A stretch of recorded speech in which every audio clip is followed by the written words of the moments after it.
আজকে আপনাদের চমৎকার একটা জিনিস বলি। আমার পাশে যেনাকে দেখতে পাচ্ছেন উনি চায়না থেকে আসছেন। ওনার নাম হচ্ছে লু হচ্ছে নেম 马来意思，华红顺。ওয়া হুসুন। ওয়া হুসুন তিনি চায়না থেকে আসছেন। আমাদের এখানে একটা Partex board company recently raise হয়েছে। সেইখানে আসলে সমস্ত টেকনোলজি তো আমাদের বাইরে থেকে আসে, এটা মূলত থাইল্যান্ড থেকে আসছে। তারপরেও চাইনিজ টেকনিশিয়ান ওদের হায়ার করা হয়েছে বিভিন্ন মেশিনারি সম্পর্কে ট্রেনিং দিতে, তারপরে আলটিমেটলি ওনারা চলে যাবেন।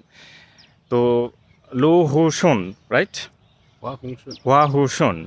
啊，ওকে, মিস্টার শুন, শর্ট নেম মিস্টার শুন। তো উনি চায়না থেকে আসছেন সকালবেলা। তো কোথায় তিনি যাবেন, কি কাজ করবেন, কতক্ষণ সময় থাকবেন এখানে, এই ব্যাপারটা আমি আসলে হ্যান্ডেল করতেছি। তো সকাল থেকে ওনার সঙ্গে কথা বলার চেষ্টা করতেছি।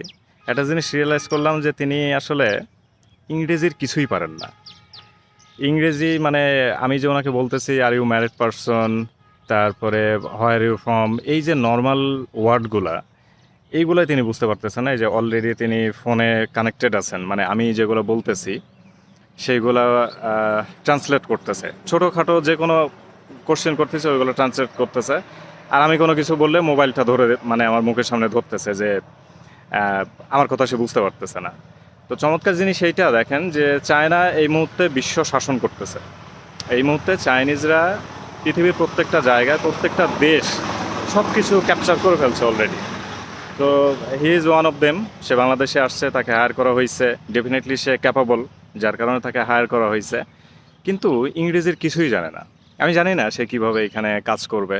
আলটিমেটলি তো আমি ওনাকে ডিরেকশন দিব, যারা ওনার থেকে কাজ বুঝে নেবে, শিখবে, তারা কিভাবে ল্যাঙ্গুয়েজগত প্রবলেমগুলো ফেস করবে, এইটা সলভ করবে, আই ডোন্ট নো। যাই হোক, যেটা বলতে চাচ্ছি যে আসলে চায়না পৃথিবী রাজ করতেছে, কিন্তু দেখেন এই যে জাস্ট মোবাইলের মাধ্যম দিয়ে ট্রান্সলেট করে, তারপরে এত দূর থেকে আসছে, মানে ভাষাগত যে সমস্যাটা, এক জায়গা থেকে আরেক জায়গায় গেলে কথা না বুঝলে এইটা প্রবলেম, তারপরেও তাদেরকে হায়ার করা হচ্ছে। সো তারা আসলে ইংরেজিটাকে ওইভাবে প্রেফার করে না।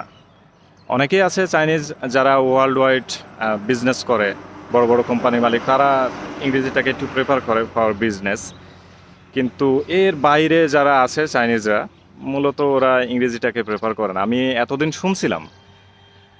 শুনছিলাম যে ওরা আসলে ইংরেজিটাকে খুব একটা বেশি পাত্তা দেয় না। কিন্তু আজকে নিজে দেখলাম মিস্টার শুন তিনি প্রমাণ করে দিলেন যে ইংরেজি ছাড়াও আসলে বিজনেস করা যায়। ল্যাঙ্গুয়েজ কোনো ব্যাপার না, এরকম কিছু। কিন্তু প্রবলেম তো ফেস হবে সামনে। যাই হোক, এখন দেখা যাক উনি কতটুকু কি করতে পারে।